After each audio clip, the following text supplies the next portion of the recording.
Bismillahirrahmanirrahim. Assalamualaikum warahmatullahi wabarakatuh. Alhamdulillah rabbil alamin. Wassalatu wassalamu ala asyrafil anbiya'i wal mursalin Sayyidina wa maulana Muhammadin wa ala alihi wa ashabihi ajma'in. Qala Allah ta'ala fil Qur'anil Karim, a'udzu billahi minasyaitonir rajim. Ya bani Adama khudu zinatakum inda kulli masjid wa kulu washrabu wa la tusrifu innahu la yuhibbul musrifin. Kaum muslimin rahimani wa rahimakumullah. Alhamdulillah, di sore hari ini atas izin Allah Subhanahu wa taala kita semuanya masih bisa berkumpul kembali melalui media online seperti ini, dan ini salah satu nikmat yang Allah berikan kepada kita semuanya yang harus selalu kita syukuri. Kita diberikan nikmat sehat, nikmat iman, dan nikmat kesempatan, sehingga kita pada kesempatan kali ini bisa melanjutkan untuk menghadiri kajian hadis arba'in. Kaum muslimin rahimani wa rahimakumullah. Al-Imam An-Nawawi rahimahullah menyebutkan di dalam hadis arba'in nomor ke-30. Bismillahirrahmanirrahim. Qala al-muallif rahimahullah. Penulis buku ini Al-Imam An-Nawawi rahimahullah mengatakan al-haditsu ats-tsalatsuna. Hadis ke-30. An Abi Tha'labata al-Khushani Jurthum bin Nashir radhiyallahu anhu. Dari Abu Tha'labah al-Khushani Jurthum bin Nashir radhiyallahu anhu, semoga Allah meridhoinya. Siapakah sahabat Nabi sallallahu alaihi wasallam yang bernama Abu Tha'labah al-Khushani ini? Al-Imam Ibnu Athir radhiyallahu rahimahullah menyebutkan bahwa memang terjadi perbedaan para ulama kaitan tentang nama siapakah yang dinamakan dengan Abu Tha'labah al-Khushani tersebut. Sebagian mengatakan namanya adalah Jurthum, sebagaimana disebutkan oleh Imam Nawawi di dalam hadis arba'in nomor ke-30 ini, Jurthum, seperti kata Sa'id bin Abdul Aziz. Sebagian lagi mengatakan Jurhum, dan nama-nama yang lain. Ada yang mengatakan Jurthum, ada yang mengatakan Jurhum. Yang penting ini adalah sahabat Nabi Sallallahu Alaihi Wasallam, ya, bernama Abu Tha'labah al-Khushani. Beliau seorang sahabat Nabi Sallallahu Alaihi Wasallam yang pernah ikut perjanjian Hudaybiyah. Bahkan beliau ikut berbai'ah di bawah pohon yang sering disebut dengan Bai'atur Ridwan. Bahkan Rasulullah SAW pernah meminjamkan panah kepadanya ketika terjadi perang Khaybar. Dan Rasul pun pernah mengutusnya untuk menyampaikan dakwah kepada kaumnya.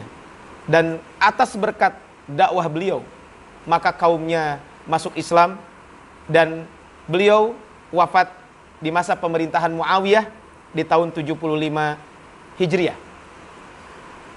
Kaum muslimin rahimani wa rahimakumullah. An Rasulillah sallallahu alaihi wasallam qala. Dari Nabi sallallahu alaihi wasallam bersabda, Innallaha ta'ala farada faraidha.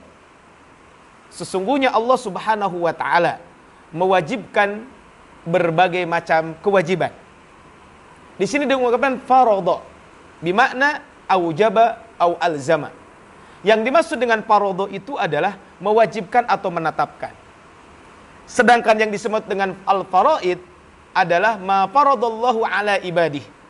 Apa-apa yang Allah wajibkan, apa-apa Allah yang tetapkan kepada hamba-hambanya. Wa alzamahumul qiyama bihi. Kemudian juga Allah menetapkan untuk mereka supaya mereka melakukan apa yang diperintahkan oleh Allah Subhanahu wa taala tersebut. Sebagaimana diketahui bahwa yang namanya kewajiban itu ada dua. Yang namanya fardu itu ada dua. Ada yang disebut dengan fardu ain, ada yang disebut dengan fardu kifayah. Syekh Utsaimin rahimahullah mengatakan bahwa kata beliau asya'un katsiratun faradahallahu ala ibadihi. Betapa banyak apa-apa yang Allah perintahkan, Allah wajibkan kepada hambanya. Minha faraidu ainiyah. Yang pertama adalah ada yang disebut dengan fardu ain ala kulli wahidin, kepada setiap pribadi muslim. Contohnya adalah yang bersifat wajib ini salat 5 waktu. Kemudian yang kedua ada yang disebut dengan faraidu kifayah. Ada yang disebut dengan fardu kifayah. Yang mana fardu kifayah ini idza qama biha man yakfi saqata anil baqin. Ketika ada salah seorang yang menjalankan kewajiban ini, maka kewajiban ini gugur buat yang lainnya. Tapi tentu pahalanya adalah buat yang menjalankan itu. Tapi seandainya tidak ada satupun yang menjalankan, maka dosa adalah untuk seluruhnya. Ini yang disebut dengan fardu kifayah. Contohnya adalah fardu kifayah ini adalah melaksanakan sholat jenazah. Syekh Abdul Muhsin Al-Abbad hafizahullah, beliau mengungkapkan, innallaha ta'ala farada faraidha. Sesungguhnya Allah mewajibkan, ya, segala apa? Innallaha ta'ala farada faraidha. Sesungguhnya Allah mewajibkan kepada kalian berbagai macam kewajiban. Ai aujaba asya'a. Maka Allah Subhanahu wa taala mewajibkan berbagai hal. Hatman faradoha hatman laziman. Yang menjadikannya sebagai kewajiban yang mesti dilaksanakan. Contohnya adalah kas-salati, seperti melaksanakan salat, waz zakati, zakat, was siyami, saum, wal hajj, dan haji. Sehingga fayajibu ala kulli muslim. Maka kewajiban bagi setiap muslim al-ityanu biha, melaksanakan kewajiban tersebut kama amarallahu, sebagaimana Allah perintahkan. Duna tarkin laha au husuli ikhlalin fi fi'liha, tanpa dia meninggalkannya atau malas dalam menjalankannya. Ini adalah yang dimaksud dengan innallaha ta'ala farada faraidha. Kemudian di dalam disiplin ilmu fikih ada yang disebut dengan faraid, atau dalam bahasa kita sering disebut dengan ilmu waris. Nah, Said Sabiq mengatakan al-faraid jam'u fariidah. Faraid itu asal katanya adalah jamak dari kata fariidah. Wal fariidatu ma'khudhu minal fardi bimakna takrir.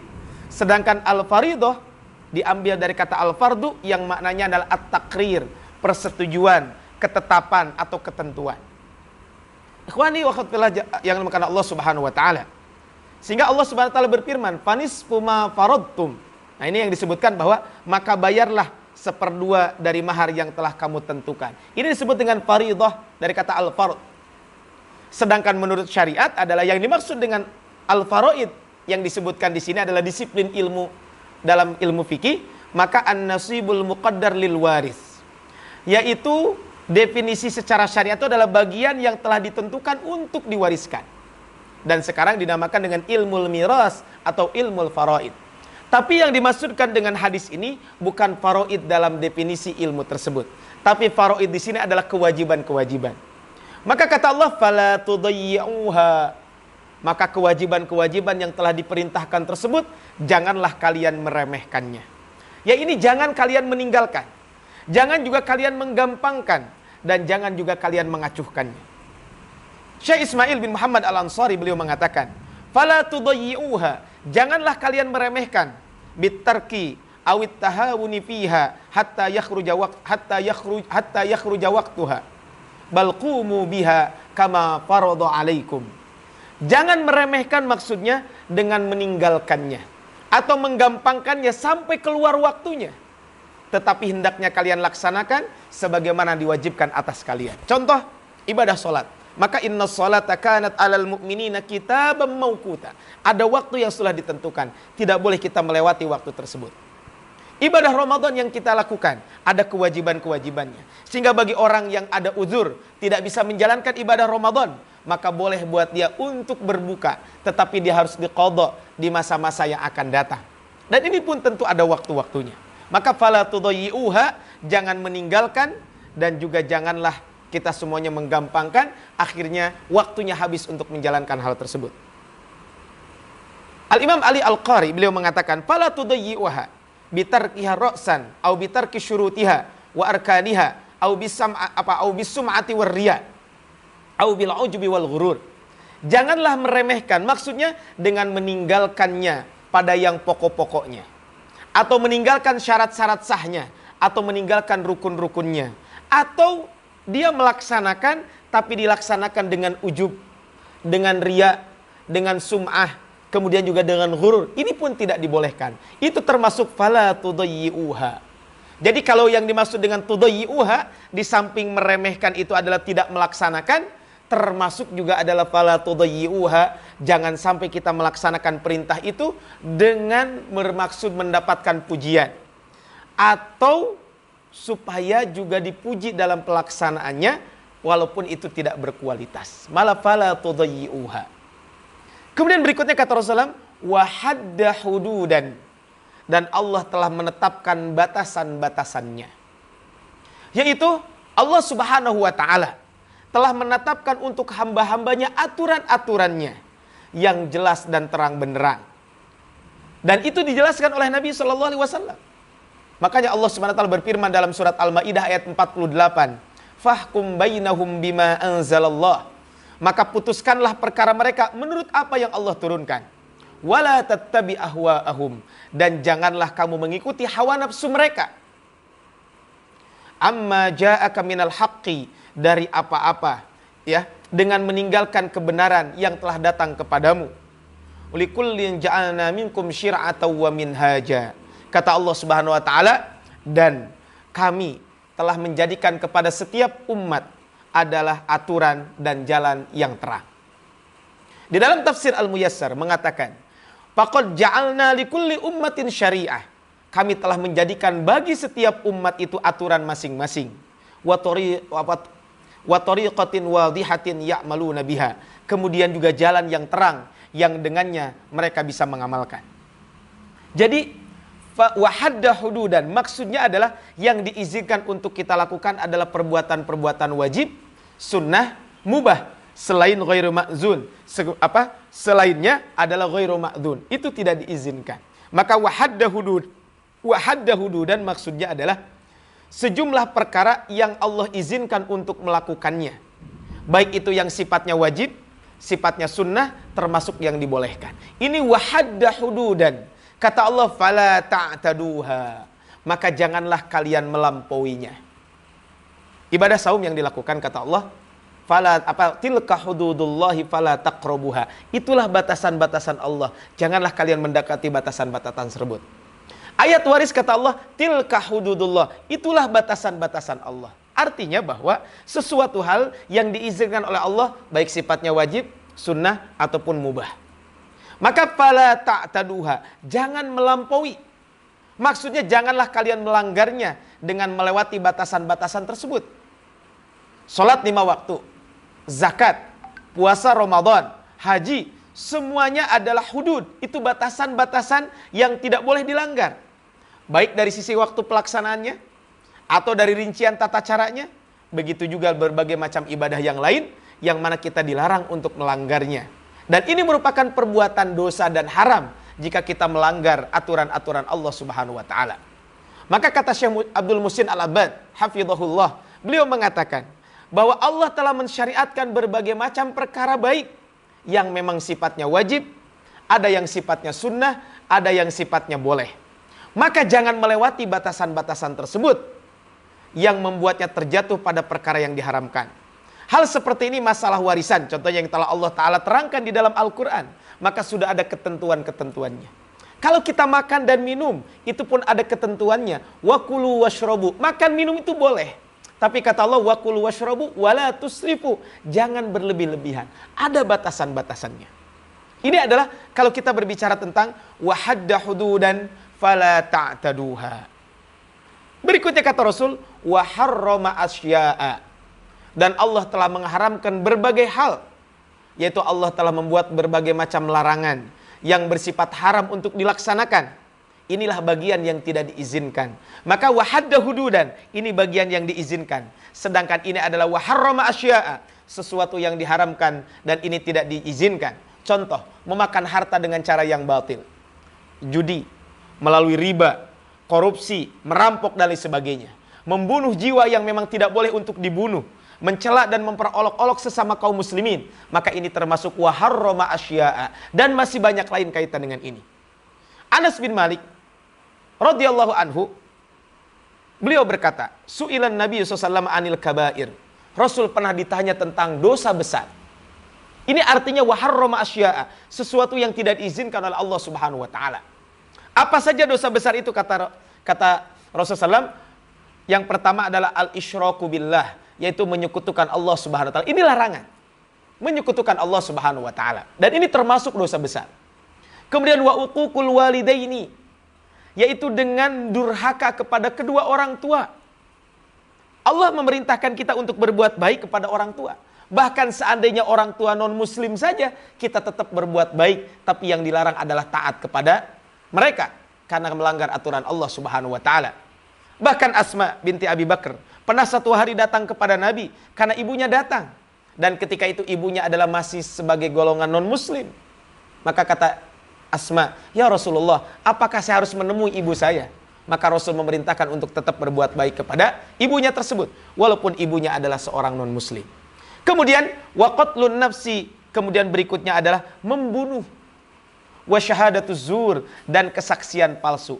Ini diantara wa harrama asya'a, sesuatu hal yang tidak diizinkan oleh Allah dan itu bentuknya diharamkan oleh Allah Subhanahu wa taala.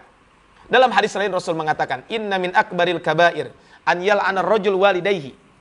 Di antara yang termasuk dosa besar itu adalah seseorang yang melaknat kedua orang tuanya.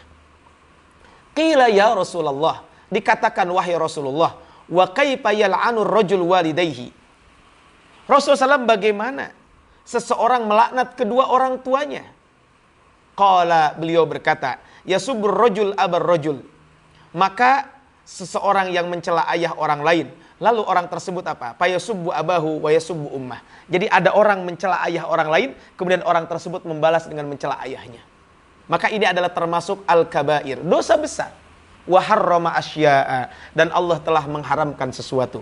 Tentunya apa yang Nabi SAW sampaikan hanyalah contoh di antara dosa-dosa besar. Oleh karena itu Nabi SAW menggunakan kata-kata min akbaril kabair, di antara bentuk dosa besar. Artinya belum semua dosa besar yang beliau sebutkan, karena min akbari, di antara. Makanya Al-Imam Al-Zahabi rahimahullah, beliau memiliki satu hadis Nabi. Beliau memiliki sebuah kitab, namanya kitab Al-Kabair. Ini menunjukkan bahwa tentang buku Al-Kabair menghimpun tentang dosa-dosa besar. Kaum muslimin rahimani wa rahimakumullah, fala tantahikuha. Maka dosa besar itu janganlah kalian jatuh ke dalamnya. Apa yang dimaksud dengan jatuh ke dalam dosa besar tersebut? Jatuh ke dalam dosa besar tersebut adalah kalian melakukan yang diharamkan oleh Allah Subhanahu wa taala, padahal Allah telah melarangnya. Fala tantahikuha, janganlah kalian jatuh ke dalam dosa tersebut. Syekh Abdul Muhsin Al-Abbad hafizahullah, beliau mengatakan, ai annama harramahullah la yajuzu lil muslimina an yaqau fihi. Bahwa sesuatu yang diharamkan oleh Allah Subhanahu wa taala, maka setiap kaum muslimin jangan sampai melakukan sesuatu yang diharamkan Allah Subhanahu wa taala tersebut. Bal, akan tetapi kata beliau, yata'ayyanu alaihim tarkuhu. Maka bagi seorang muslim, maka hendaklah secara khusus mereka justru meninggalkan sesuatu yang diharamkan oleh Allah Subhanahu wa taala tersebut, ya. Kemudian beliau, ya, menyebutkan sabda Nabi sallallahu alaihi wasallam, "Ma nahaitukum anhu fajtanibuhu." Apa yang telah aku larang, kata Rasulullah SAW, maka hendaklah kalian menjauhi larangan tersebut. Kemampuan meninggalkan larangan lebih berat dibandingkan melakukan perintah Allah Subhanahu wa taala. Melakukan perbuatan baik bisa dilakukan oleh orang baik dan orang buruk.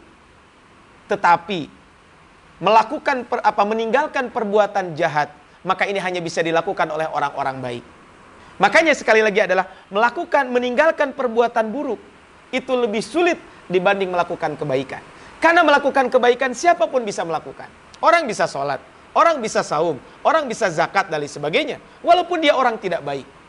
Tetapi meninggalkan larangan secara sempurna hanya bisa dilakukan oleh orang-orang yang memiliki i'tikad yang baik, orang-orang yang memiliki keimanan yang baik. Oleh karena itu, maka terdapat al-amru bil ma'ruf, banyak manusia yang bisa melakukannya. Menyuruh orang untuk melakukan kebaikan banyak, mengajak orang melakukan kebaikan banyak.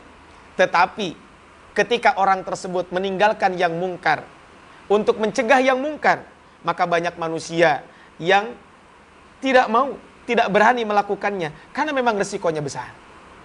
Maka wa harrama asya'a fala tantahiuha. Kemudian kata Rasulullah, wasakata an asya'a. 3 hal. Pertama yang diperintahkan, yang kedua yang dilarang, yang ketiga wasakata an asya'a. Dan dia telah mendiamkan berbagai hal. Yaitu Allah tidak melarang dan Allah pun tidak memerintahkan. Allah tidak menjelaskan secara detail di dalam kitabnya yang mulia. Makanya yaitu hal-hal yang belum ditentukan hukumnya tidak disebut wajib, tidak pula halal dan tidak pula haram. Rahmatan lakum ghairu nisyanin. Maka itu semuanya adalah sebagai kasih sayang Allah bagi kalian dan bukan karena lupa. Allah Subhanahu wa taala tidak memberikan penjelasan tentang berbagai macam hal. bentuknya adalah merupakan rahmat Allah Subhanahu wa taala yang luas agar manusia menjadi lapang. Diamnya bukan karena lupa, tapi diamnya adalah bentuk kasih sayang Allah kepada umatnya, kepada umat manusia. Makanya betul kata Nabi, ahabbuddin, agama yang paling dicintai ilallahi, di sisi Allah Subhanahu wa taala. Agama yang paling Allah cintai, al-hanifiyatul samhah, yaitu agama yang hanif, yang lurus tauhidnya, dan yang samhah, yang membawa kelapangan. Hadis riwayat Imam Al-Bukhari. Kaum muslimin rahimani wa rahimakumullah. Inna dina yusrun, kata Rasul. Sesungguhnya agama ini adalah mudah. Walan yushaddud dina ahadun illa ghalabah. Dan tidak akan ada pernah seseorang yang bersikap keras dalam agama, melainkan dia akan dikalahkan. Kaum muslimin rahimani wa rahimakumullah. Ini kalau kita berbicara tentang agama ini. Maka wasakata an asya'a rahmatan lakum ghairu nisyanin. Kata Rasulullah SAW, fala tabhathu anha. Maka janganlah kalian mengutak-ngatik yang Allah diamkan tersebut. Kaum muslimin rahimani wa rahimakumullah. Yaitu janganlah kalian mencari-cari apa yang didiamkan oleh Allah Subhanahu wa taala. Jangan mempersoalkannya, sebab khawatir justru itu akan mempersulit diri kita sendiri. Sehingga Syekh Abdullah Al-Muhsin Al-Abad hafizahullah, beliau mengatakan, hunaka umurun lam ya'tin nassu 'alaiha fil kitabi wala sunnah. Ada perkara-perkara, ada sejumlah perkara yang tidak tercatat di dalam Al-Qur'an, juga tidak tercatat di dalam hadis Nabi SAW. Fala yushtaghalu fil bahsi anha was su'ali anha. Maka jangan sampai kita menyibukkan diri untuk mencari-cari, untuk bertanya tentang masalah tersebut. Wadhalika misla su'al anil hajj. Contoh, di zaman Nabi SAW, ada orang yang bertanya tentang haji.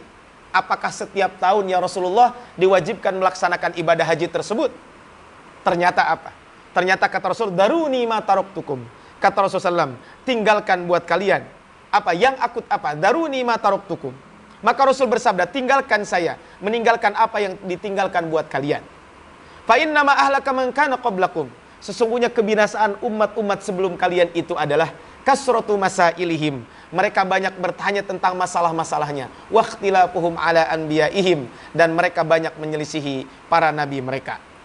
Kaum muslimin rahimani wa rahimakumullah. Hadis ini adalah hadisun hasanun rawahu ad-Daruqutni wa ghairihi. Hadis ini adalah hadis hasan, diriwayatkan oleh Imam Ad-Daruqutni dan selainnya. Di antara yang meriwayatkan hadis ini adalah Imam Hakim, kemudian juga Imam Al-Baihaqi, kemudian juga Imam At-Tabrani, kemudian juga Al-Imam Ibnu Asakir di dalam Mu'jamnya.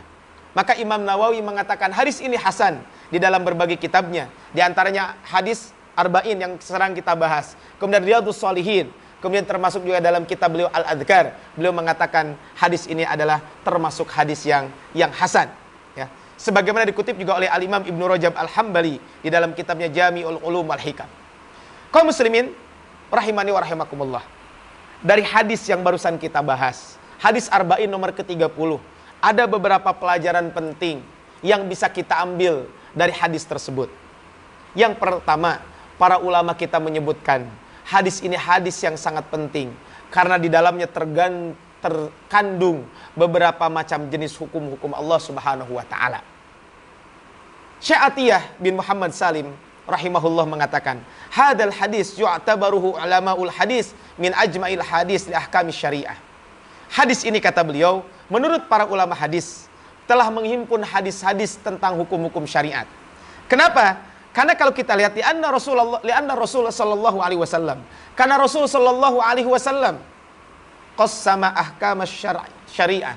Beliau membagi hukum syariat itu kepada yang wajib, faraid, hudud, batasan-batasan, wa nawahin, dan sesuatu yang dilarang, wa mubahat, dan sesuatu hal yang dibolehkan. Perintah wajib, kemudian batasan-batasan, kemudian yang diharamkan dan yang dibolehkan. Ini Rasul membagi. Wala yujadu hukmun fi syar'i illa wa huwa dakhilun tahta qismi hadhihi tahta qismin min hadhil aqsam.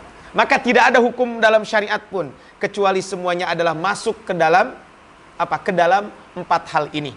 Maka betul kalau disebutkan bahwa ajma'u hadisil ahkami syariah, maka hadis yang paling lengkap kaitan dengan hukum syariat adalah hadis yang disebutkan ini. Bahkan Al-Imam Ibnu Rajab Al-Hambali, beliau mengatakan kaitan dengan hadis ini, kata beliau, Pada hadis Abu Sa'labah, pembagian hukum-hukum Allah Ta'ala menjadi 4 bagian. Perkara yang wajib, perkara yang haram, kemudian hudud, dan yang didiamkan. Semua itu adalah mencakup keseluruhan hukum-hukum agama. Abu Bakar As-Sam'ani berkata, hadis ini merupakan dasar yang besar dalam pokok-pokok agama. Ini adalah yang pertama. Yang kedua, kaum muslimin rahimani wa rahimakumullah, kalau kita berbicara tentang hadis ini, maka hadis ini menegaskan agar kita tidak meremehkan kewajiban-kewajiban Allah Subhanahu wa taala. Meremehkan kewajiban merupakan tanda cacatnya iman seseorang dan menandakan lemahnya agama seseorang. Dan menunda-nunda juga, ini pun termasuk adalah hal yang dilarang karena termasuk meremehkan. Peremehan itu terjadi mulai dari menunda pelaksanaannya, tidak konsisten dalam menjalankannya, dan tentunya yang paling buruk adalah meninggalkan. Ini meremehkan. Bisa jadi awalnya mungkin dia menunda pelaksanaannya, kemudian akhirnya tidak konsisten, kadang melaksanakan, kadang enggak. Dan ujung-ujungnya naudzubillahi min dzalik, dia bisa meninggalkan perbuatan tersebut. Sehingga Al-Imam Sufyan bin Uyainah rahimahullah, beliau mengatakan meninggalkan kewajiban adalah kufur dan lebih besar dosanya dibandingkan menjalankan larangan. Ini kata beliau. Ini kaitan dengan bab ini. Hadis yang pelajaran ketiga yang bisa kita ambil dari hadis yang barusan kita sampaikan adalah hadis ini menegaskan tentang larangan bersikap melampaui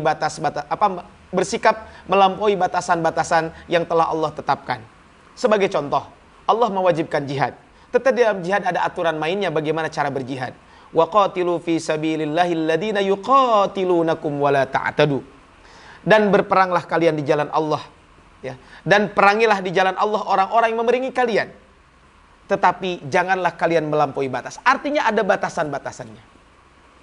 Bagaimana batasan-batasan yang disebutkan? Wa qatilu ayyuhal mu'minun. Wahai orang-orang beriman, berperanglah kalian. Linusrati dinillahi alladhina yuqatilunakum, untuk menolong agama kalian karena mereka memerangi kalian. Wala tartakibul manahi minal muslah. Contohnya, ketika terjadi peperangan, maka janganlah kalian semuanya melakukan hal-hal terlarang. Contoh adalah mencincang atau ghulul. Yang disebut dengan ghulul ini adalah bisa jadi ghulul itu adalah terjadi pengkhianatan, penipuan dan lain sebagainya. Maka ini adalah harus dilakukan kaitan dengan bab ini. Maksudnya harus ditinggalkan. Jangan sampai kita berbuat khianat. Kemudian berikutnya adalah wa qatlu man la yahillu qatlahu minan nisa wasibyan. Kemudian dalam peperangan tidak semua boleh kita perangi. Ada anak kecil, ada perempuan, itu adalah tidak boleh kita memeranginya. Ini adalah maksudnya adalah kaitan dengan hudud. Ada batasan-batasannya. Allah Ta'ala telah menghalalkan makanan dan minuman, tetapi tidak boleh berlebihan. Ya bani Adam khudhu zinatakum inda kulli masjid. Wahai anak cucu Adam, pakailah pakaianmu yang indah di setiap memasuki masjid.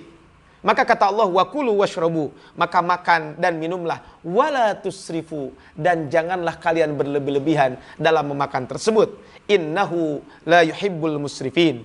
Karena sesungguhnya Allah Subhanahu wa taala itu tidak mencintai orang-orang yang berbuat berlebih-lebihan. Ini contoh dalam makanan. Kaum muslimin rahimani wa rahimakumullah. Berhubungan suami istri itu pun termasuk ibadah, tetapi ada aturan-aturannya.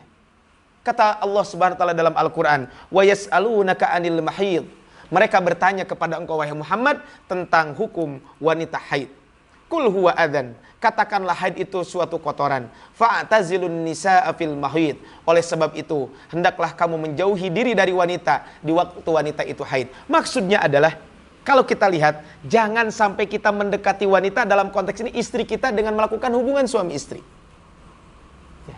Maka kalau kita lihat dari ayat ini, surat Al-Baqarah ayat 222, maka larangan berhubungan suami istri ketika haid, karena darah haid itu kotor. Kemudian yang kedua adalah boleh ketika sudah terputus haidnya, sudah suci kembali. Maka dalam ayat disebutkan, wala taqrabuhunna hatta yathurna. Janganlah mendekati istri-istri kalian sampai mereka suci. Faidah tatoharna, dan jika istri-istri kalian sudah suci, fa'tuhunna min haitsu amarakumullah, maka datangilah ya, istrimu, maka campurilah mereka di tempat yang telah Allah perintahkan. Artinya berhubungan suami istri pun kalau sudah bersih ada aturannya. Tidak boleh sembarangan dan sebagainya. Ini ada aturan-aturannya. Kemudian hudud, ya. Di dalam masalah jima juga disebutkan dalam hadis Nabi SAW. Man ataha idon. Siapa yang mendatangi istrinya sedang haid. Aw imra'atan fi duburiha. Atau mendatangi istrinya dari duburnya. Aw kahinan. Atau dia mendatangi dukun. Faqad kafara bima unzila ala Muhammad. Sungguh dia telah kafir terhadap apa yang diturunkan kepada Rasulullah SAW. Ini diantara batasan-batasan. Maka wahadda hududan fala ta'taduha. Maka dalam Al-Quran, tilka hududullah fala ta'taduha. Dalam surat Al-Baqarah ayat 187 ketika berbicara tentang ayat saum. Kemudian dalam surat Al-Baqarah ayat 229, tilka hududullahi fala ta'taduha. Itulah batasan-batasan Allah, maka janganlah kamu melanggarnya. Kaum muslimin rahimani wa rahimakumullah, sehingga mentaati batasan-batasan ini merupakan jalan bagi hamba untuk masuk ke surga Allah Subhanahu wa taala. Ketika Allah berbicara tentang ayat waris, kata Allah tilka hududullah, itulah batasan-batasan Allah. Wa may yuti'illaha wa rasulah, siapa yang taat kepada Allah dan Rasulnya, artinya menjalankan perintah Allah dan perintah Rasul, yudkhilhu jannatin tajri min tahtihal anhar, maka dia akan dimasukkan ke dalam surga, yang mana di surga tersebut mengalir di bawah-bawahnya sungai-sungai, khalidina fiha, mereka kekal di dalamnya, wa dzalikal fawzul adzim, dan kata Allah Subhanahu wa taala, sedang mereka itu itulah kemenangan yang nyata. Itu pelajaran ketiga. Yang keempat, kaum muslimin rahimani wa rahimakumullah, hadis ini juga menyebutkan bahwa Allah Subhanahu wa taala telah menetapkan berbagai macam perkara yang diharamkan, dan janganlah kita terjatuh ke dalamnya. Maksud kita terjatuh ke dalam sesuatu yang diharamkan adalah bisa dilihat nanti di hadis nomor ke-10. Ya, bagaimana ketika Allah menjelaskan hal-hal yang diharamkan. Lihat juga di hadis kelima, ya, tentang berbicara tentang bid'ah. Maka ini sudah dibahas di hadis-hadis sebelumnya. Kemudian yang kelima, kaum muslimin rahimani wa rahimakumullah, kalau kita berbicara kemudian yang kelima adalah hadis ini menjelaskan tentang adanya perkara-perkara yang maskutun anhu, didiamkan oleh syariat. Atau dalam hadis Nabi disebutkan ma'fuwun anhu, dimaafkan. Ini sebagai kasih sayang Allah kepada kita semuanya, bukan karena lupa Allah Subhanahu wa taala. Maka janganlah kita mengutak-ngatik dan mempersoalkan hal yang akhirnya terjebak dalam sifat ghulu, menjadi orang yang ekstrim dengan mengharamkannya, padahal itu dimaafkan oleh Allah Subhanahu wa taala. Inna a'dhamal muslimina jurman, sesungguhnya seorang muslim yang paling besar kejahatannya, kata Rasulullah SAW, man sa'ala an syai'in, bertanya terhadap sesuatu, lam yuharrim fahurrima, bertanya sesuatu tentang yang belum diharamkan, kemudian akhirnya perbuatan tersebut diharamkan, fahurrima min ajli mas'alatihi, karena gara-gara pertanyaan tersebut. Hadis riwayat Imam Bukhari dan Imam Muslim. Kaum muslimin rahimani wa rahimakumullah, semoga Allah Subhanahu wa taala memudahkan kita untuk menjalankan berbagai macam perintah Allah Subhanahu wa taala, dan kita menjaga perintah Allah Subhanahu wa taala itu tanpa meremehkannya, tapi kita menjalankan dengan optimal. Kita juga bisa menjaga batasan-batasan Allah Subhanahu wa taala, dan kita pun dilarang untuk semoga Allah juga menjauhkan kita dari sesuatu hal yang diharamkan oleh Allah Subhanahu wa taala. Allahumma arinal haqqa haqqa warzuqna ittiba'ah wa arinal batila batila warzuqna istinabah. Ini doa yang selalu kita panjatkan. Ya Allah, tunjukkan kebaikan, itulah baik, dan mudahkan kita untuk menjalankan kebaikan itu. Ya Allah, tunjukkanlah kepada kami yang buruk itu buruk, dan berikanlah kepada kami kemudahan untuk menjauhi keburukan tersebut. Doa yang diajarkan oleh Nabi, Allahumma inni as'alukal huda. Al-huda di sini ada dua. Hidayatul ilmi, yaitu kita punya pengetahuan tentang syariat. Kemudian yang kedua adalah yang penting juga adalah hidayatut taufik. Bagaimana ilmu yang kita miliki bisa kita jalankan dalam kehidupan kita sehari-hari. Barakallahu fikum. Subhanakallahumma wabihamdika. Asyhadu an la ilaha illa anta. Astaghfiruka wa atubu ilaik. Assalamualaikum warahmatullahi wabarakatuh.